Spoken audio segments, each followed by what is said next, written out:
And welcome, folks, to the Thursday edition of the Steve Malzberg Show. And we are honored to start off by welcoming in once again Senator Rand Paul. Hello, Senator.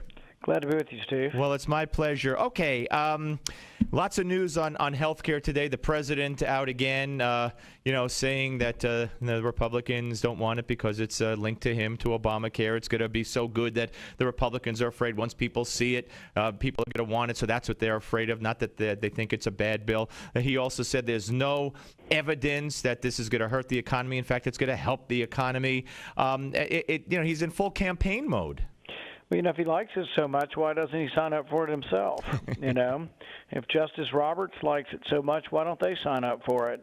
I think it's awful. I'm regretting and looking, I don't want it at all. I really think it's a bad idea for anybody to get it. But if I've got to get it, I think the president ought to get it, and I think the Chief Justice ought to get it also. And I would assume that you would also be backing what the House Republican leaders are listing as one of their conditions for raising the debt ceiling. We're now moving the ball a little bit forward, but they have a number of conditions, which includes taking away the subsidy for the congressional staffers for their health care bills under Obamacare.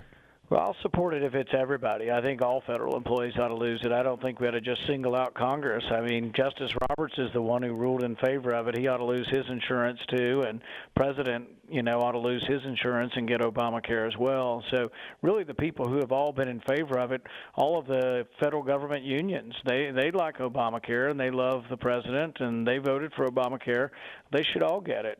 Now, Joe Manchin, of course, from West Virginia, Democrat, he broke ranks today. He said he'd support a stopgap spending plan that delays the individual mandate well, he didn't say how long, but a delay in the individual mandate. I know some Republicans have been talking about a year. Are you encouraged by that?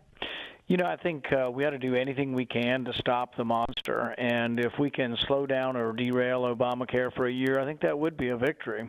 Do you think that the fact that Joe Manchin has broken the ice, so to speak, other possible red state Democrats who are up for re-election at least might come forward and follow? Yeah, I think so, because, you're hearing a lot of people on the president's side who are saying there are real problems with this. The Teamsters Union came out and said, look, we're not happy to pay a tax on our good health care benefits we have now. We don't want Obamacare. You have ex-President Bill Clinton also saying, a lot of people are going to be required to buy this insurance but aren't going to be able to afford it because we're driving the prices up. So, yeah, there's a lot of bad things with Obamacare that could be made less bad. I'd just soon get rid of the whole thing. But if we can't get rid of the whole thing, I think we ought to do everything we can to make it less bad. And where are we in the Senate, Senator, as far as the bill that will get sent back to the House? And where do you think we go from here? I wish I knew. I thought you were going to tell me. well, I could tell you this, that as far as news goes, there's another delay in another section of Obamacare. This time it's postponing the online enrollment in most of the small business exchanges, which are scheduled to open next week. So another delay. Yeah, well, and he's doing all this with his kingly powers. You've heard that he has extra powers as king of the United States. He isn't asking us about any of these things. This is legislation that he's amending after the fact. It's blatantly unconstitutional. It's illegal, but he just goes right on doing it. And, no, we should have to vote on that. That's why we should get some amendments. All we're asking is give us some amendments to try to modify Obamacare, and let's have some votes. All right. So Senator Ted Cruz spoke, and I want your take on the 21 hours. Was it worth it? Did it accomplish anything? And would you have done the same? And because you've done the same on another issue. Yeah, I think it was a great feat of stamina. I think it brought a lot of attention to an important problem. Obamacare is a disaster, and every bit of attention you can bring towards trying to get rid of it, I think, is good. All right, bear with me here for a second. I want you to hear, this is just CNN reacting to Ted Cruz's quasi-filibuster. Here's how they reacted. That's not video, that's live with the U.S. economy on the line. All of this happening ahead of a Senate test vote today, in case you want to focus on something that actually matters. Doesn't it just park you into the deluded and ridiculous category? Dan, one question really. Amongst other things he may have been eating, can we include magic mushrooms? There is a recklessness to it. We have the shutdown coming. I know I said to you before, this is like Christmas in September for you, for the Democratic Party. But I have to say, is there a little shame to be put on the Democrats as well to sit back and watch effectively this kid playing with matches? kid playing with matches. Now, just bear with me. This is a shortcut. This is after Wendy Davis of Texas filibustered abortion legislation. And here, this is very typical of the media reaction to that. The marathon filibuster that went viral has turned a little-known Texas lawmaker into a national political star. If I were Wendy Davis, I would not limit myself to think about just being the governor of Texas. I think that she is a star. I think she has the guts, the political moxie. She is exactly what women in this country have been begging for. All right, so there you go. A tale of two filibusters, if you will. You're trying to tell me there might be a double standard in the media, Steve? My goodness, that's a really radical proposal. Yeah, you know, there absolutely is a double standard, and you know, some people don't like the idea of anybody criticizing government getting bigger and bigger. But the real thing they're going to have to explain is that health insurance is becoming more expensive. Poor people who work part-time are going to get less hours. Some poor people are going to have no insurance still and may well lose insurance that they have.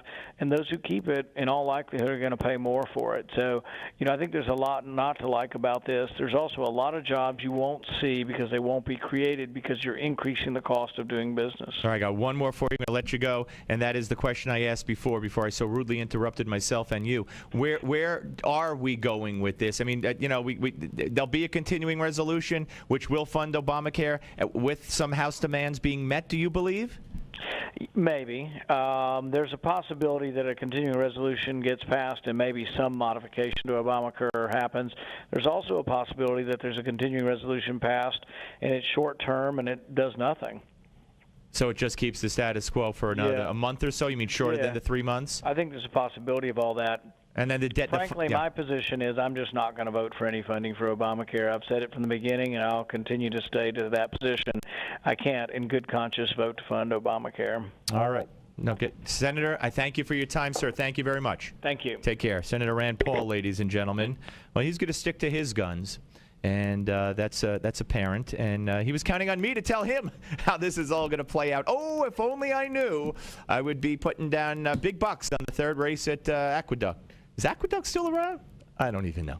Shows what I know. All right, folks, we're going to continue. You want to weigh in on this? You want to weigh in on what the Republicans should do? You want to weigh in on the double standard in the coverage between Ted Cruz's, you know, quote-unquote filibuster and Wendy Davis's filibuster in Texas? I'd be glad to entertain your calls, 855-777-9660. And when we come back, I'm also going to let you hear, guess who's at it again? Chris Christie is at it again. Now, what am I talking about? Oh, you're going to have to come back and find out. Where? Right here on the Steve Malzberg Show on Newsmax TV and radio.